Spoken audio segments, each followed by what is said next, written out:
पिछले पार्ट में आपने देखा था कि हेन पर अचानक एक जंगली सुअर हमला कर देता है, लेकिन टेंशन मत लीजिए, ठीक उसी वक्त नव आ जाता है और हीरो की तरह हेन को बचा लेता है। अब आते हैं पार्ट 8 पर। इसकी शुरुआत होती है 4 साल पहले के एक प्यारे से सीन के साथ। उस वक्त हेन और नव की डेटिंग नई नई शुरू ही हुई थी। नव हेन को अपने होमटाउन लेकर आता है, जहां वो उसे अपने फैमिली का सबसे बड़ा फ्रूट गार्डन दिखाता है। वो बड़े गर्व से कहता है, देखो जहां तक तुम्हारी नजर जा रही है, ये सब हमारा है। हेन थोड़ी इम्प्रेस हो जाती है। नव अब तक हेन की असली पहचान से अनजान था, तो वो बड़ी मासूमियत से कहता है, शायद मेरी मॉम अभी स्टोर में होंगी। हमारी एक शॉप भी है जो काफी अच्छा चलती है। मैंने बताया था ना, हमारी फैमिली यहाँ काफी इन्फ्लुएंशियल है। इतने में यूनवू आता है और हेन को शॉप ले जाता है, लेकिन वहाँ मॉम नहीं होती। फिर यूनवू उसे एक आइस पॉप देता है। हेन पहली बार ये टेस्ट करती है और बस उसे बड़ा पसंद आता है। यूनवू पूछता है, तुमने पहले कभी आइस पॉप नहीं खाया? हेन धीरे से कहती है, नहीं। नव को थोड़ा अजीब लगता है,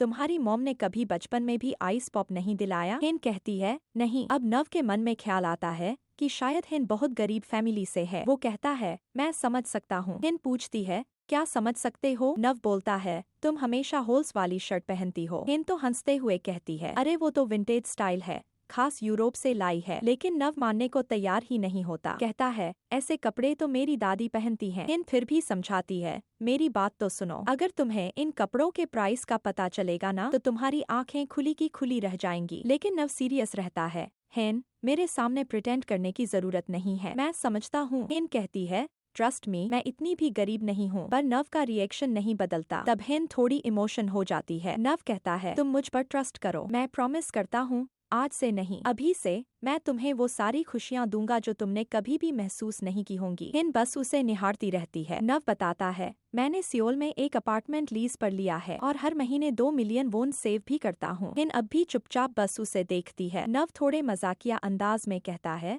अब तुम ऐसे मत देखो जैसे तुम्हें कुछ समझ नहीं आ रहा हो। हाँ, मैं पढ़ाई नहीं कर रहा, पर कोई बात नहीं, अगर तुम्हारी फैमिली कर्ज में भी है तो भी मुझे फर्क नहीं पड़ता। हेन इस पर हंसने लगती है और कहती है, मेरी फैमिली कर्ज में? नव सीरियसली कहता है, अगर इससे भी बड़ी कोई प्रॉब्लम है तब भी मुझे कोई दिक्कत नहीं, क्योंकि मैं हमेशा तुम्हारे साथ हूँ। तो दोस्तों, नव ने जब कहा था कि हर कदम पर तुम्हारे साथ रहूंगा, वहीं से इन दोनों की लव स्टोरी ने एक खूबसूरत मोड़ ले लिया था। लेकिन ये सारा सीन हेन को याद आ रहा था, क्योंकि प्रेजेंट टाइम में उस पर एक जंगली सुअर तेजी से हमला करने वाला था। डर के मारे उसकी आंखों के सामने वही पुरानी यादें घूमने लगी और तभी बिल्कुल हीरो की तरह नव ने एंट्री मारी और हेन को बचा लिया। हेन उस सदमे से बाहर आ ही रही थी कि उसे सामने नव को देखकर सुकून मिल गया। इधर दौड़ते हुए यन सोंग भी वहाँ आ पहुँचता है और घबरा कर हेन की हालत पूछने लगता है, लेकिन नव उसे थोड़ा टोकते हुए कहता है, तुम अभी तक अपने कोर्स में नहीं गए। यन सोंग फिर भी हेन से हाल पूछता है, पर नव कहता है, अभी हेन को रेस्ट की जरूरत है, तुम वापस जाओ। और फिर वो हेन को वहाँ से ले जाता है। रास्ते में हेन थोड़ा इमोशन होकर कहती है, मुझे सच में लगा था कि आज मैं मर जाऊंगी। उसे पैर में मोच आ गई थी, इसलिए चल नहीं पा रही थी। तब नव उसे गोद में उठा लेता है। अब हेन तो थोड़ा ब्लश करने लगती है। नव हंसकर कहता है, क्या ये थोड़ा ज्यादा हो गया? हेन शर्माते हुए जवाब देती है, हाँ, अगर कोई और दिन होता तो जरूर, लेकिन आज तो मैं घायल हूँ, इसलिए चलेगा। अब जब वो रिसोर्ट के पास पहुँचते हैं तो सब लोग हैरानी से नव को हेन को कैरी करते हुए देखते हैं। सबकी नजरें बस उन्हीं पर टिकी होती हैं। उधर हेन की मम्मी की पार्टनर श्योली पूछती है कि वो लोग इतनी जल्दी शिकार से वापस कैसे लौट आए। तो श्योली बताती है कि ग्रेट शमन ने कहा था कि आज शिकार पर जाना खतरे से खाली नहीं है, इसलिए उन्होंने इन्हें वापस बुला लिया। तभी सचल दौड़ता हुआ आता है और हेन की हालत के बारे में सबको बताता है। मम्मी घबराकर तुरंत उसके पास आती हैं और डॉक्टर को बुलाने की बात करती हैं, लेकिन हेन मुस्कुराकर कहती है, मैं ठीक हूँ। अब बमजा आंटी तो नव की तारीफों के पुल बांध देती हैं कि उसने कितनी बहादुरी से हेन की जान बचाई। डैड भी नव से काफी इम्प्रेस हो जाते हैं। सचल तो हैरान ही रह जाता है, मुझे तो लगा था कि उसे गन चलानी नहीं आती, ये तो सालों से एक्टिंग कर रहा था। डैड समझाते हैं, गन चलाना इतना आसान नहीं है, सही टाइम और सही जगह निशाना लगाना होता है। हेन की मम्मी अब भी कहती है कि शायद वो लकी था, अगर निशाना चूक जाता तो। लेकिन हेन उन्हें सबके सामने बताती है, नव कोई आम लड़का नहीं है, वो मिलिट्री और स्पेशल गार्ड टीम का बेस्ट शूटर रह चुका है। अब सचल तो पूरी तरह शॉक हो जाता है, क्योंकि वो तो अक्सर नव से मजाक करता रहता था कि चल मैं तुझे शूटिंग सिखाता हूँ। अब नव उसकी तरफ देख के कहता है, समझ आया अब किसे सिखाने चले थे। इधर रात को नव जंगल में एक चेक पर जाता है, ये पता लगाने की वो जंगली सुअर आखिर आया कहाँ से। वहाँ उसे फेंसिंग टूटी हुई मिलती है और जमीन पर चारा फैला हुआ होता है। मतलब साफ था किसी ने जानबूझकर उस सुअर को अंदर बुलाया था। अगली सुबह सभी लोग साथ बैठकर नाश्ता कर रहे होते हैं। तब नव सबको उस टूटी फेंसिंग के बारे में बताता है। सबके चेहरे हैरानी से भर जाते हैं। तभी सुली कहती है, वो जगह तो चेयरमैन के एरिया के अंदर आती है। अब पंजा भी कहती है, तुम्हारा मतलब है किसी ने जानबूझकर हमारे डैड को नुकसान पहुंचाने की प्लानिंग की थी। सब सस्पेक्ट में आ जाते हैं। ग्रैंडपा कहते हैं, मैं खुद सारे सीसीटीवी फुटेज चेक करूंगा,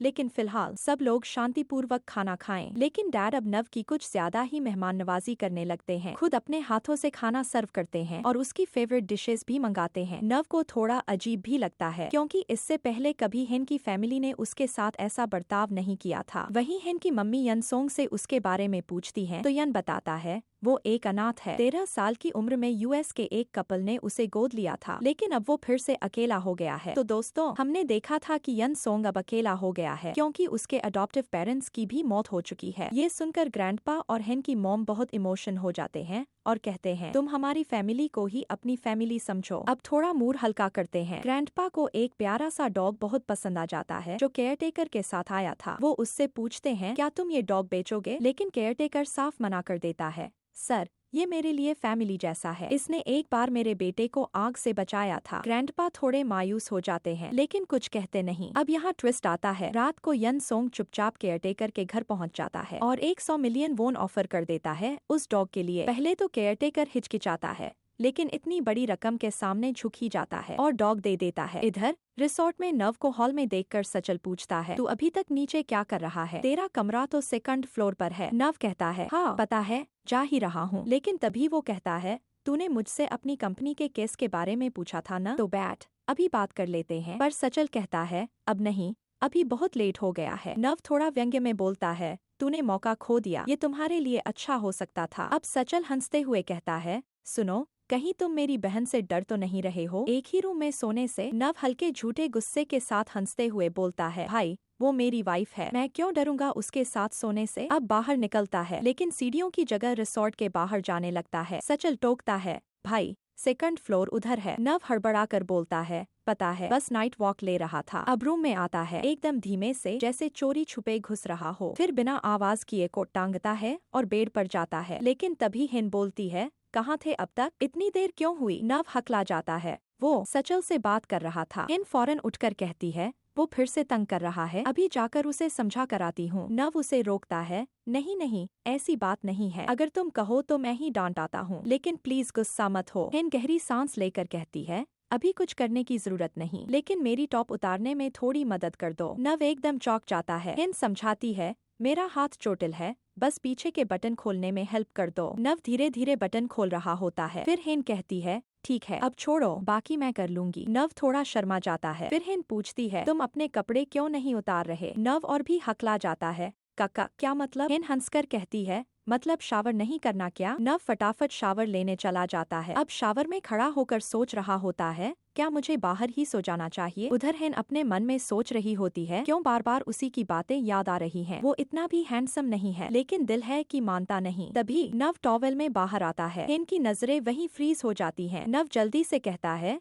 मुझे बाथरोब नहीं मिला, इसलिए ऐसे आना पड़ा। हिन अब भी उसे घूरे जा रही है। नव बाथरोब पहनने चला जाता है, लेकिन हिन की नजरें अब भी नहीं हट रही थी। अब जैसे ही नव मुड़ने वाला होता है, हिन फटाफट शावर के लिए चली जाती है। शावर में भी बस एक ही ख्याल, क्या वो जानबूझकर टॉवेल में बाहर आया था? अपनी बॉडी फ्लैक्स करना चाहता था क्या? तभी दरवाजा नॉक होता है और नव अंदर आ जाता है। हिन बस उसे देखती रह जाती है और पार्ट 8 का दी एंड यही होता है।